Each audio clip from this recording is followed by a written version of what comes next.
Senior living operators face a complex set of challenges. How do you stay ahead of the pack?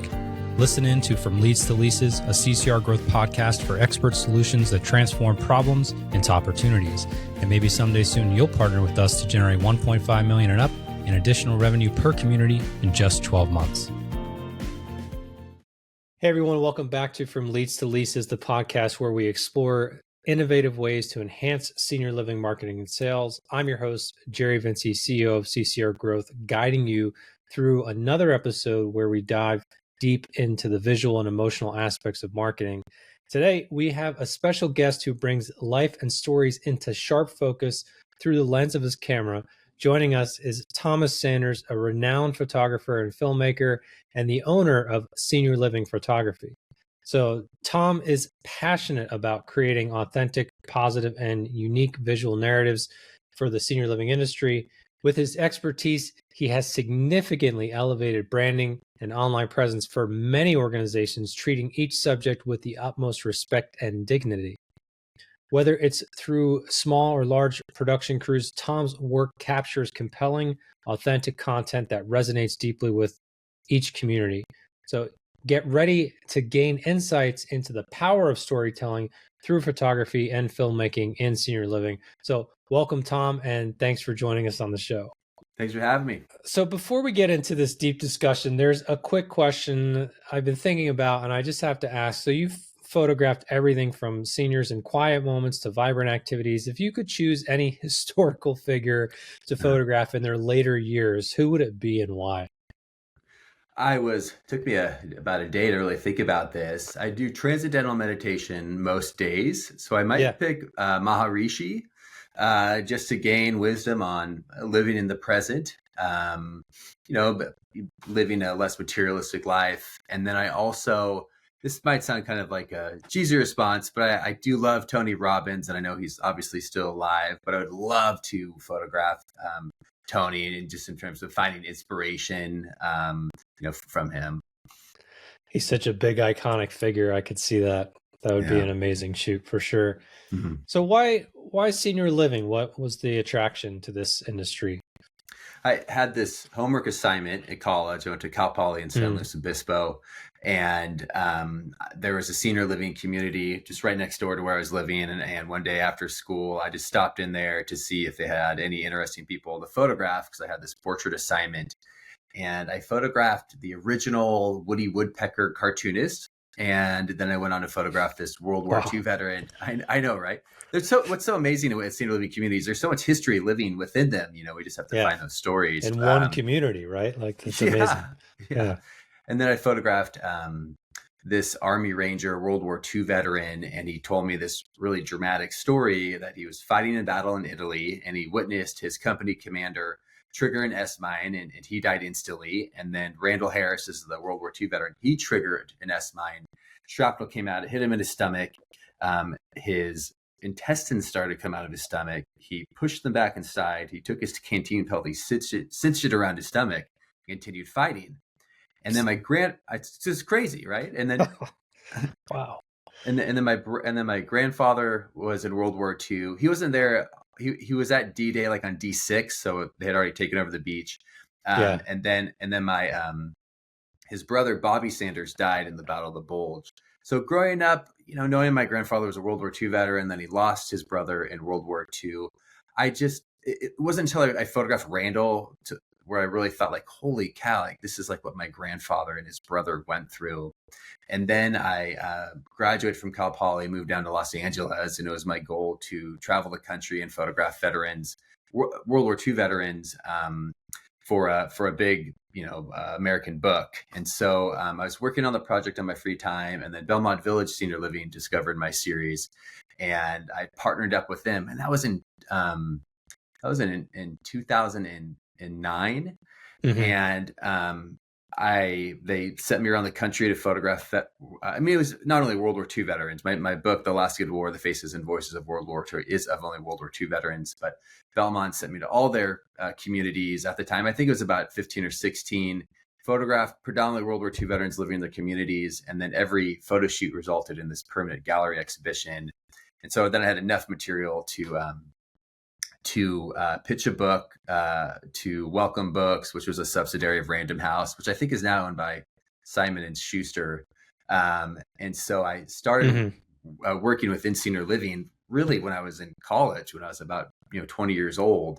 And now I've been doing that. I'm turning 40 this year, so I've been doing it for about 40 years. Excuse me, 20 years. Doing it for 20 years. Wow. Yeah. I resonate with that too, with learning the stories from my grandfathers. I can imagine, like, because you've met so many older adults now with so many rich historical stories like this, how meaningful that must be, and how, that must inspire you to continue working within this industry. So my one grandfather fought they were both in World War II. One was fighting in Africa. The other was a mechanic on an aircraft carrier fixing, the planes that flew in Alaska. So he was, they were fighting on two different fronts. It's just amazing to have heard their stories. So can only imagine what you've experienced. Yeah. I always forget my dad was just visiting in Savannah this week, and I forgot that my grandmother was also a WAC. So, the biggest thing I learned about from that ongoing project, I still have this partnership with Belmont Village Senior Living to this day, photographing veterans living in their communities. But everyone does their part. I think if you saw a battle or not, everyone should still be recognized. But when I was in my mid-20s, building up my career as a photographer, I started to photograph like a few famous celebrities for Variety magazine. And it wasn't until I was about 30 years old that I really committed to doing films and photo shoots for senior living companies all over the country. Wow. Yeah, what a history. So your work's obviously brought you through a lot of different senior living communities. So how do you feel visual storytelling has evolved in this space over the years? I still think the senior living, corporate marketing teams still need to catch up. We're seeing more communities, do some more interesting short films. I still think there's a limited amount of stock photos of mature adults, of seniors, available in these stock libraries. And some companies primarily only use stock images. And then we see the same stock images on their competitors' website. Sites, yeah. Yeah. So this one person's living in 20 different communities. Oh my gosh. There's this short gray-haired woman. She's like kind of petite. And then there's this bearded guy. And it's just, we see those images all the time. So that hasn't changed much. I mean, there's a little bit more images of seniors in these stock libraries. So I think that over the years, the imagery has gotten a little bit more modern, but I still feel like it's kind of stuck in time as well. Can you share how these shoots impact the perception of senior living communities? So if somebody's trying to get away from that stock photography model and they're trying to get more into the authentic lifestyle shoot or amenity shoot, how do they go about doing that? Yeah. So I think, most websites at the community level, they should have architectural images. So the potential client or resident can see what the space is going to look like. And then I think it's also important to showcase the residents, interacting within those spaces. And so when I do these photo shoots and films, we always do a dining scene because food is one of the most important things at the communities. Might do a pool scene, and of course showing the outdoor amenity locations as well. Then we'll also film those locations, and sometimes too, like I'll do a large photo shoot at the corporate level where the images represent this image of libraries for tons of communities. And then some of my other clients want me to go to every single one of their communities to do these photo shoots.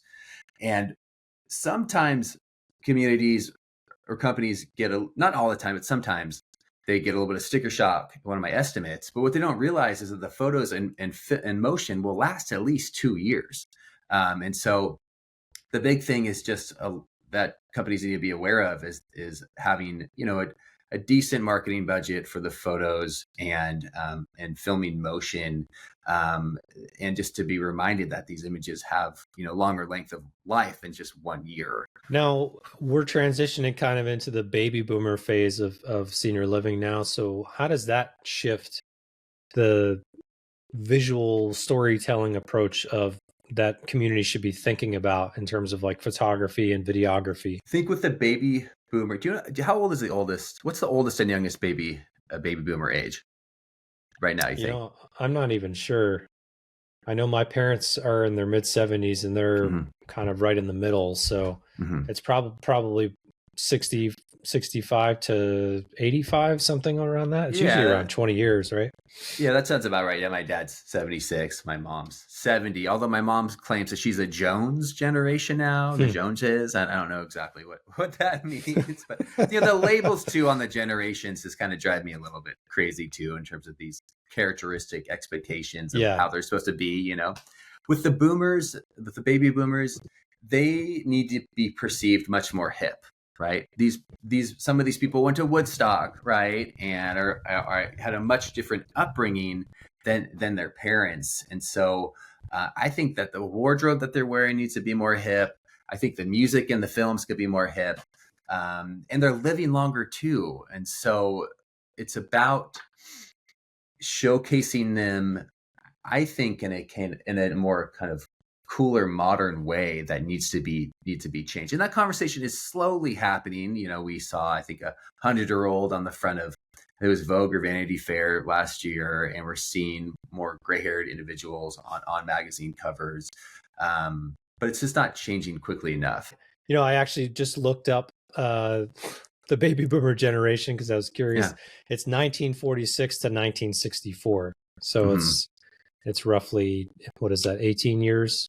Well, and to what you're saying too about showcasing an older demographic as well. I think I was reading a recent statistic that said that the number of older adults that are going to reach the age of 100 or older is supposed to quadruple in the next by the year 2050 or something like that. So there's going to obviously be more life expectancy. So I think just the overall image that needs to be portrayed, when it comes to the visuals that communities are putting out there, needs to change, to a more active, lifestyle. It's more like, I think senior living for so long was so health focused, and it was almost like,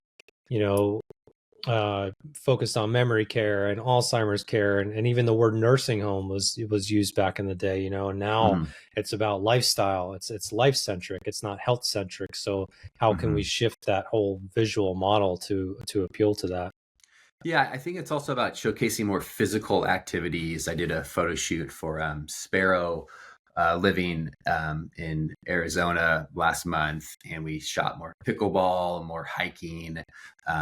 It's just people are living longer. I met with the Buck Institute of Aging a few years back, and he told me that for every 10 years, or I met with the CEO, he said for every 10 years of science, we get 2 more years of life.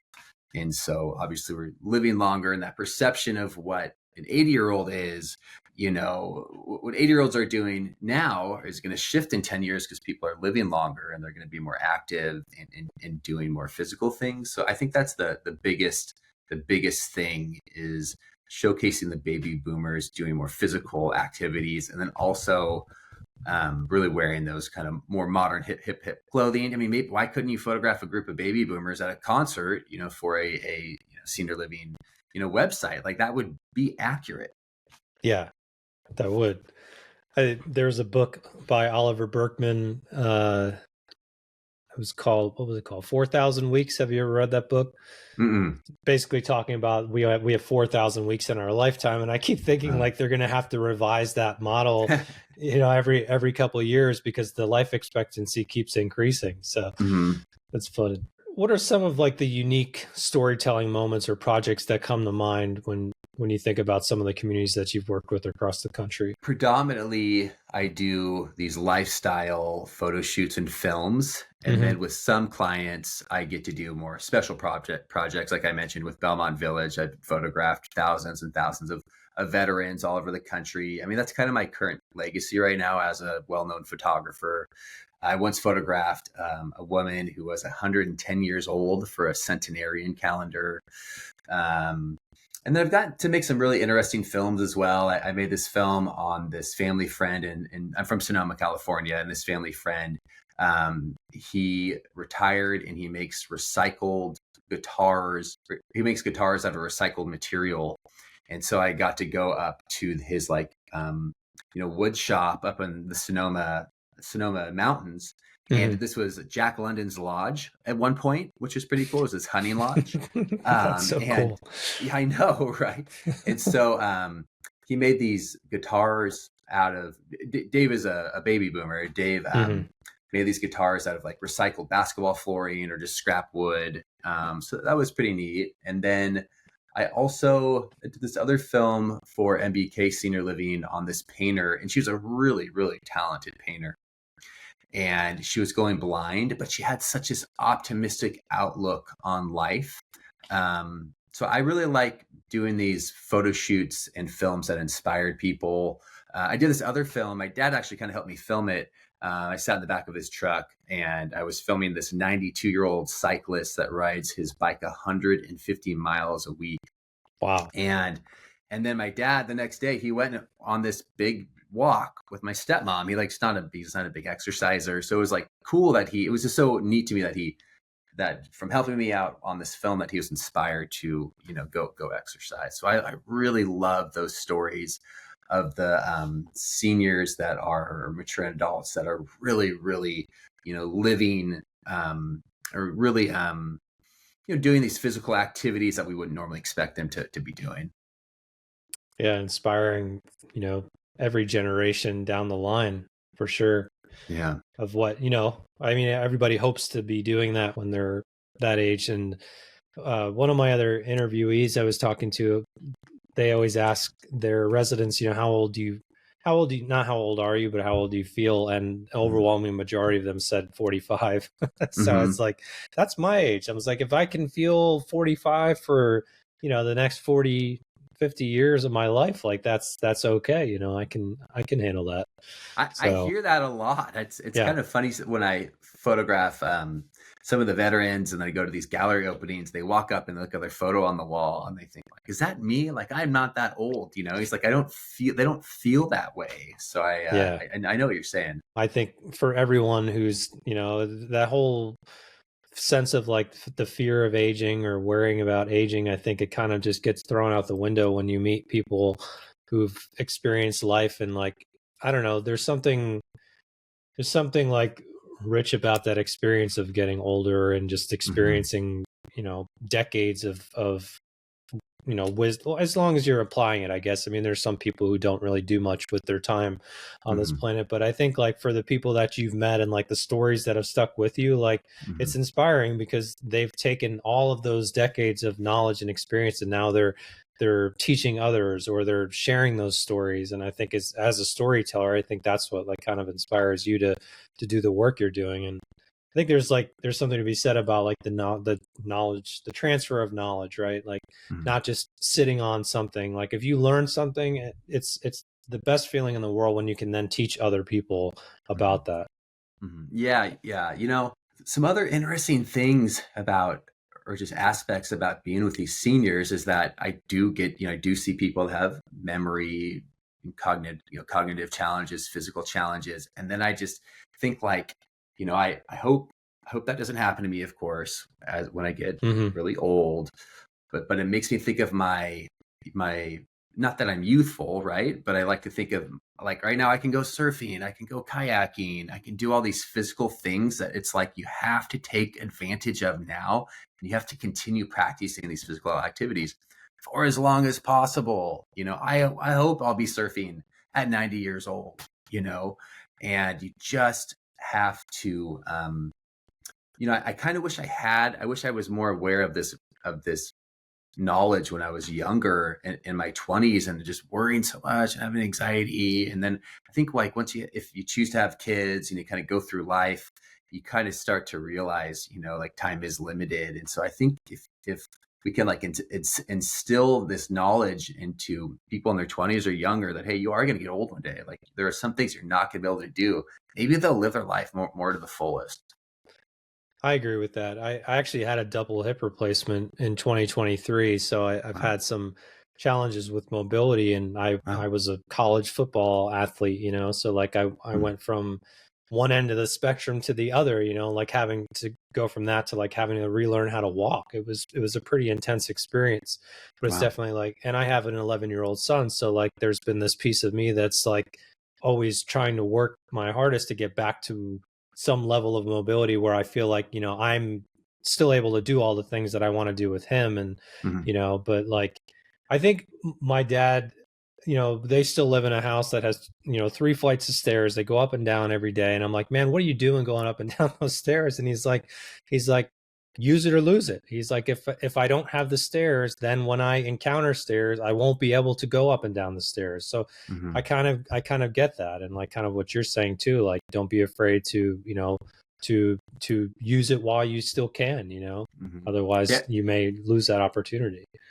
Yeah, in that Dan Butner Blue Zones documentary on Netflix, I think it's called How to Live to 100 or something like Yeah, that. live to 100. Yeah, There's that Italian village where the seniors are walking up and down the hills and the stairs and all that, and they're yeah, extreme hills, and that's yeah, a part of their daily routine, and that's keeping them young. yeah. I think I got out of breath just watching that. It was pretty intense. But, Yeah. um, so photography plays a crucial role in marketing senior living communities. Can you discuss how authentic imagery can influence a prospective resident's decision-making process? I think that's a big part of it. It's not just about how the community is portraying itself, but also how Mm-hmm. they're being seen by their audience. I think that when you can photograph and make films on real residents at the community and then Mm-hmm. use that imagery for marketing collateral, the prospective residents will know and feel the authenticity from the images. And then the other important thing is to get more ethnic diversity in these films and photo shoots, because we do see predominantly Caucasian individuals, and that doesn't entirely represent who's living in the communities too. Yeah, the demographic shift is happening too. I was reading something about that yesterday as well, and it said something along the lines of by how I was saying about the number of seniors above the age of 100 quadrupling. They said also that the demographic shift, the number of Caucasian elderly Mm-hmm. population was supposed to drop from around, it was like 65% to around 45% in the next 2 Mm-hmm. decades, something like that. So Mm-hmm. there's going to be a big shift. So obviously the imagery has got to capture that as well, because people want to live, they want to see other people who represent their culture and Mm-hmm. their background in those images. And Mm-hmm. if all I see is a bunch of white people on the website, and I'm a person of color, then I don't necessarily feel like my particular group is being represented at that community. It's probably going to deter me from even looking at them. Yeah, and like one of my clients is Sequoia Living, and you're going to find more ethnic diversity. They're Mm-hmm. based in the San Francisco Bay Area, and they have a ton of ethnic diversity just because San Francisco just is, Yeah. there's just so widely diverse. But when you get into the more, rural areas, it's just predominantly Caucasian, right? And so it's just about appealing to, just the larger audiences. And I think this is something really important that needs to be emphasized in the photo shoots and films. Yeah, I guess all in all, I mean, it has to be authentic, right, to the community, because like Right. you don't want there to be like virtue signaling either, where like you have diverse photography in the website, but that's not actually what's represented at the community. If that's Right. not what the community is like, then you also don't want to showcase that. Yeah, I So totally agree. yeah, It's just yeah, about finding that good balance. yeah. So considering like the broad range of senior living options, you've got independent living, you've got memory care, skilled nursing, and kind of like everything in between.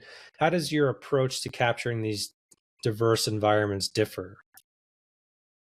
It's a great question. So usually when I do a photo shoot and film for communities, we can only do about 8 scenes in a day. And then it just depends upon what is updated. Like if the community just updated their, memory care, area, Mm-hmm. then we'll focus on photographing, that area. So typically it's about, it's what something else that's interesting I've noticed over the past few years. It's senior living communities are just becoming more and more modern looking. They just look like so cool and hip in terms of the interior design. And so, more of them are doing more of these interior design, remodels. And so it just depends upon what the community needs. One thing I always try and do is I try and photograph residents near windows, because if you're photographing them in a darker area, that's where it feels like a nursing home, which we don't want to give. That's not the idea. You want to give the feeling of natural light and nature, of course, when you can showcase that. So it just really depends upon what the community is needing, and then it's about, you always have to photograph food. And the cool part when photographing food or the dining scenes is that it gives the chefs an opportunity to really shine and showcase, their true talents for the imagery. And they're not always, the chefs aren't always presenting these. It's like the residents every day are getting these really amazing, colorful plates of food like we do in the photo shoots. But the chefs do get to create, food like that when like around holidays and stuff like that. And so it is, while advertising is always a little bit of a manipulation of the truth in terms of setting up lighting and photographing people and making them look Sure. happy, I mean, it's still accurate. There are moments like this that do exist within the communities too. The chefs are kind of like the unsung heroes too. I mean, so much of the community focus is on the food program a lot of times, Mm-hmm. and even in the advertising and marketing. I know most of the communities we've run ads for, at some point they've had a food campaign, so that's been such a primary focus. And Mm-hmm. again, that's a thing where a lot of stock photography is used. And if that's the case, it's not really showcasing the authentic, meals that are actually being served. And Mm-hmm. while, like you were saying, you don't want to just showcase any old meal, they're going to put a little more glam on it, you're right, Yeah. for the photo shoot. But it's still the chefs actually preparing the food, which is really cool. And then Mm-hmm. even just like filming the dining service and stuff and seeing like people in their natural element, I think is pretty cool. So from like looking at like independent living versus like memory care, how would you go about, how would a shoot be different for a community like that? Like what are some considerations that you would make? Yeah, so when I do photo shoots at communities, it's usually a really small crew. It's usually a Mm-hmm. digital tech. The digital tech is in charge of, when I'm shooting from the camera, there's a cord attached to the computer, and the digital tech helps manage the images. And they're kind of like art directors too, kind of saying, oh, adjust the lighting. And then I Sure. usually bring in a few photo assistants. And then, I mean, sometimes it could be a really big photo shoot where you have 20 crew members on set, but usually they're kind of smaller crews. So if I do something in memory care, I'm not going to bring a lot of people into that area, because you just don't know what's going to happen in the sense of how the residents are doing that day. We usually photograph those residents fairly quickly. But I can tell you that when we do these films and photo shoots in the memory care areas, the residents always, there's a deep sense of respect, but they look happy. It doesn't appear that they have any cognitive challenges. So we're always so sensitive to that. And then in terms of independent living, those residents are going to be more mobile. They're not necessarily in wheelchairs or have a walker or a cane, and so you can do more with them in the sense of doing just more physical activities. And when setting up a photo shoot like that, I mean, all of that's kind of coordinated ahead of time, right? Like where in the community you would be shooting, who you would be Mm-hmm. shooting, and all of that, so that kind of you're just showing up and everything's kind of good to go. Oh yeah, Jerry, that's a Yeah. great question. So Yeah. I haven't had this. This hasn't really happened. Maybe it's happened a few times. We are just so dependent for the photo shoots when doing the pre-production. We are so dependent at the community level, who are not, they're not working on photo shoots or film productions. They're like, taking care of the residents, right? And so it is so important that they help organize the photo shoot. And so, the client says, okay, we want to do these 8 scenes in the day, and within each scene there's variation. So with dining, we'll do some food shots, we'll do the residents kind of pretending to eat the food. The chef will come out and serve the food. There'll be the waiters and stuff like that. So within one scene there's a ton of variation, but the community needs to tell the chef, like, hey, you got to make sure you come out in your chef's attire. There can't be food on it. The nurses, caretakers, they have to look presentable. And so we are just depend so much on the community to do the pre-production and make sure the residents are there on time, make sure they're not wearing a Oakland A's t-shirt, right? It's just, there's so many things that go into it, and the communities pretty much always pull it off and do a fantastic job. So the more detail oriented we are within that shot list, and that is communicated to the community, then it usually comes together really well. So how do you typically handle that? I mean, is there do you have a spec sheet that you give people ahead of time? Like, here's how to prepare for the photo shoot, and then they kind of run down the checklist? Yeah. So I do have to say, I don't think most photographers know how to do photo shoots at senior living communities, because there's just so many specific things that you have to be sensitive to with the residents. But yeah, with the shot list, it's telling the community, like, hey, we need a room to stage our equipment, so it's not sit down the hallway to where someone might trip over it. It's knowing if, depending on how many crew members are going to be on the photo shoot, are we going to eat breakfast? Usually we eat at the communities, but sometimes they have to get catering because the chef is just too overwhelmed to cook for, larger groups of the crew members. And then that planning of that. And there's also, if we're doing outside scenes, those can really only happen in the morning and afternoon, unless there's a shaded area. You can shoot that during the day sometimes, but usually all the interiors are done, in that kind of after 10 a.m. to kind of 3 p.m. window, unless it's the summer, you can shoot longer. And then it's just communicating that, we even, some of the communities have salons. So we ask the women to get pedicures. We ask the men to get, what's it? Pedicures when you get your fingernails painted, right? The manicure. Thank you. Yeah. Oh, yeah. Yeah. see, I don't even know. So all the women have to get manicures, and then we even want the men to clean up their nails a little bit in terms of cuticles, and then making sure that they look really nice. It's usually better that they, it's better to err on that they look semi-formal to formal, opposed to being underdressed, and that the clothes are ironed. So there's a lot that goes into it that most people don't realize. Yeah, no, that's I was very curious about that, because I was just thinking about even a small shoot, with all the different shots that you have to get and the people involved in that, and community directors and the actual residents themselves. So thanks for sharing. Yeah, at the when we do big, large photo shoots for a larger corporation that might have 100 communities, they're going to have a larger budget. And so then in those situations, we can bring in a prop stylist, a wardrobe stylist. We'll have a hair and makeup person there.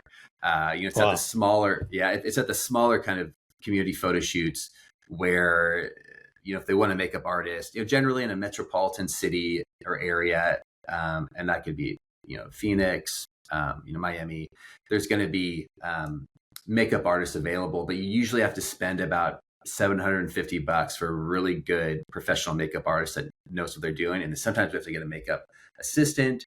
So, but all those things do help the photo, help the quality of the photo shoot. Wow. Yeah, that is a lot. That's a lot to plan out for sure. You obviously have this unique perspective on the power of authenticity in photography. So how do you ensure that your photos convey the true spirit of communities and their residents?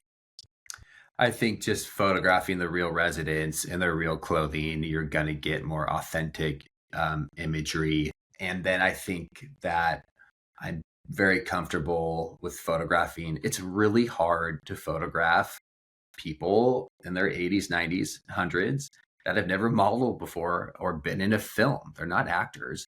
So I'm pretty good at making them feel comfortable and making them laugh to get that authentic imagery. Is it typically just photography, or is it videography and photography that you're doing in these scenarios? These days, I'm pretty much always doing a photo shoot and filming as well. So Okay. sometimes, like if we're doing an aerobic scene, I'll shoot stills for 30 minutes and then I'll switch over and film some motion. Or how I prefer it is if we shoot stills one day and then the second day we might film testimonial. So I do like to kind of do it on separate days if possible, but sometimes we're definitely doing both. Right. Okay. And so technology and digital media, they're transforming how stories are told. You know, maybe it's through it's not just through the website now, it's through social media, and there's Hmm.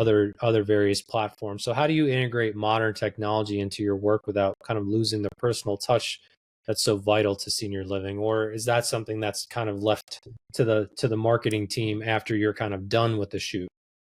Yeah, I mean, I'm sure you're aware there's these like senior living companies, or excuse me, there's these social media companies that now cater to senior living. Like there Hmm. was one popular one a few years ago where a group of residents is like dancing to the Friends. They like recreated the intro to the Friends, Yeah, TV I think I show. just saw one of those recently. Yeah, Yeah. so I think sometimes I mean, that can be kind of fun and that got a lot of views and I'm sure it increased the sales for that community. But I also think that sometimes it's like we don't want to take, was that video what you just want to be tactful, I think, in the content that you're creating for these companies. And I think that sometimes sometimes I think about creating this. I probably shouldn't be giving my ideas out, but whatever, I want to create this software where the when the residents move in, that the sales and marketing team can say like, here's Bob Smith. He was a Vietnam veteran, and then he, went on to be an engineer and he invented something, right? I'm just making this up. I think that when at the community level, they can create this database of the residents' stories. Then at the corporate level, it can be communicated like, hey, we have this great resident that's a Vietnam, veteran, and also he invented this thing. Like he'd be great to showcase a story on and tell his story. So that's one thing I don't think senior living communities are in tune enough. Like you really should be telling more of these really personal stories about the residents. Like we were going to do this one photo shoot on this resident, and I can't remember his name at the moment, but he was almost just as famous as Jackie Robinson, like right after Jackie Robinson, and then he passed away, right? And so it's like he would have been such a powerful story to tell. I did this film for NBK Senior Living. I was talking about it earlier on that painter, and she had this really Hmm. optimistic outlook on life. And then she's going blind. But towards the end of the film, she said, if it wasn't for this community, I just wouldn't have the freedom. She's like, I have so much freedom. And then that film got picked up on BuzzFeed and Upworthy, and it got 1 million views. And Wow. so it's just trying to get the communities to find these stories of the residents and then communicate that to the marketing team, and then spending the extra money to make a short film on them. I think that's a great idea from a PR perspective too, because I would highly doubt that any resident who would share that story up front wouldn't want to share that with others, Hmm. right? So like Yeah. for the community, it's not necessarily that the community's exploiting it, it's that they're, No. sharing those authentic stories that drew people to that community, or that, here are the type of residents that we have in our community. Like, wouldn't you want Yes. to be a part of this? Like, what a It, great way. it, Yeah. exactly. That is exact. You said that so well. It's just about showcasing these residents that have. It's just storytelling. People have Hmm. great. There's so many great stories out there. Let's tell their stories. And then also the fun part is the residents feel like Hollywood stars for the day and helps break up their routine too. So Are there any other trends or innovations that you see shaping the future of visual storytelling in senior living specifically, or just in general? I worry about AI. I get this magazine called The Week every week, and it's just like the top political stories from the week. And on the back of it, there's a financial advertisement, and there was like this kind of hip-looking baby boomer driving a convertible. Looked like it was on the Pacific Coast, and it was an AI image. It was fake. And so those are the things I kind of worry about is, that authentic imagery in advertising, and that it is a real person. Yeah. I haven't seen it in senior living yet, but the crazy thing is like Mid Journey is one of the, I use it a little bit, is one of the better AI image producers, and it's only $30 a month. And I'm sure you've seen the AI images. I've showed some to my parents, be like, hey, what do you think of this photograph? And they couldn't tell the difference, right? But you can tell their skin's kind of smoother, they're high definition. Yeah. So I was going to that's ask you that, how you knew the difference, how you could tell it was AI. I mean, just as a professor and looking at thousands of images all the time, I just know, Yeah. And so that's the only part that I worry about. But I also think that it's driving companies to create more authentic, images as well. It's just so cheap to produce these kind of high quality images that look so real.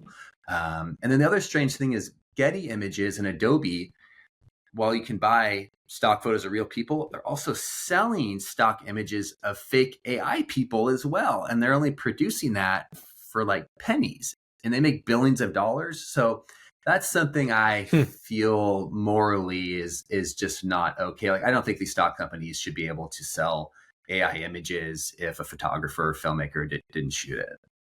No, I think I agree with that. I think a lot of them, if somebody's not really paying attention to what they're grabbing on the site, may think that's an authentic image when it's not. And even Mm-hmm. some of the AI generation tools, I had one senior living client who tried to use one of those to create a particular image of a group of older adults, and one of them had like 6 fingers on one hand. So Right. it was, I was like, oh, it's not quite there yet, but it's almost there, and it is a little scary, because if the only thing that's really differentiating, real from AI generation is like the little things, like you said, like maybe the Mm-hmm. skin is a little smoother, or Mm-hmm.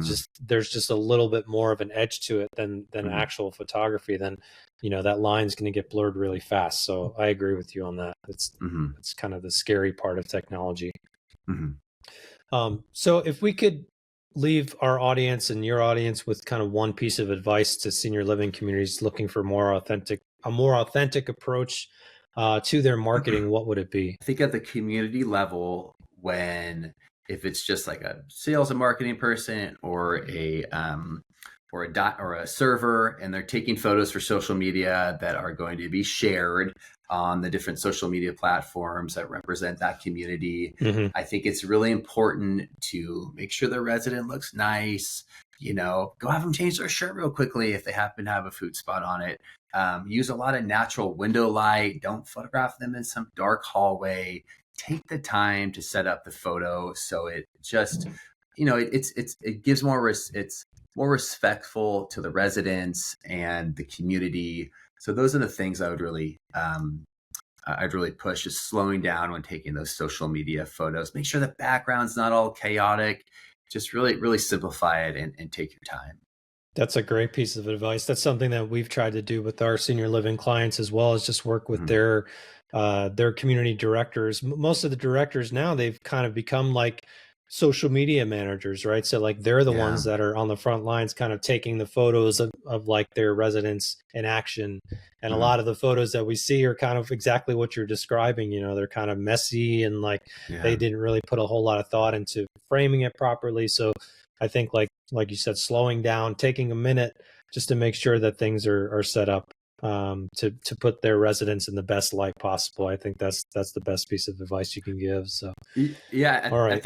At the one thing at the community level, or one of my corporate clients, they have 35 communities. Whatever the community takes the photo, people at the corporate marketing level, they have to approve those images before they even go on social media, which takes time, but I think that's a better way of doing it, opposed to just letting any images get posted online.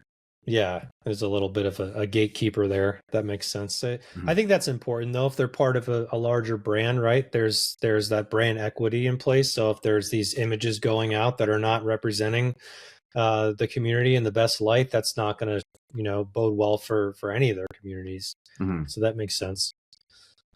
All right. Well, as we wrap up today's conversation, Tom, I'm sure many of our listeners would love to keep the dialogue going and perhaps learn even more from your vast experience in visual storytelling. So could you share the best ways for them to connect with you and continue this conversation? Yeah, if you visit seniorlivingphotography.com, CCRgrowth.com. That's the best way to look at my films and photo shoots, and my contact information is on there. And then I have an Instagram handle called Tom Sanders Photography, where you can see just a wider range of not only seniors, but you'll see younger individuals on there as well. Okay, great. And I'll make sure to include this in the show notes so everybody can keep connected with you. So it's been such a great conversation. A big thank you to Thomas Sanders for joining us and sharing his invaluable expertise in photography and filmmaking within the senior living industry. It's clear that Tom's work not only captures moments, but also tells the profound stories of older adults, enhancing how communities are perceived and interacted with online. So, like Tom said, to keep the dialogue going and to learn more about his work, check out his website, seniorlivingphotography.com, and follow him on Instagram. His handle is Tom_Sanders_photography. And remember, each authentic quality photo and video brings your audience closer to understanding and celebrating the lives of those in senior living. So if you're seeking to elevate your own senior living community, remember, CCR Growth is here to guide you through your marketing, sales, and operational challenges, and visual storytellers like Tom can also help be the tangible difference in someone choosing your community. So I'm Jerry Vinci, CEO of CCR Growth, thanking you for joining us on From Leads to Leases, where we're giving you all of these great senior living industry insights for free and asking nothing in return other than for you to like, subscribe, and share this podcast with anyone who might find it useful. I'm truly grateful for your time and attention. Until next time, lead with strategy and with heart. Chat with you again soon. Thanks for tuning in. Explore more at ccrgrowth.com. At CCR Growth, we've developed the Senior Growth Innovation Suite to unlock an additional $1.5 million and up in revenue per senior living community within a year. We specialize in generating quality leads, expediting sales, and reducing acquisition costs. Let's connect soon.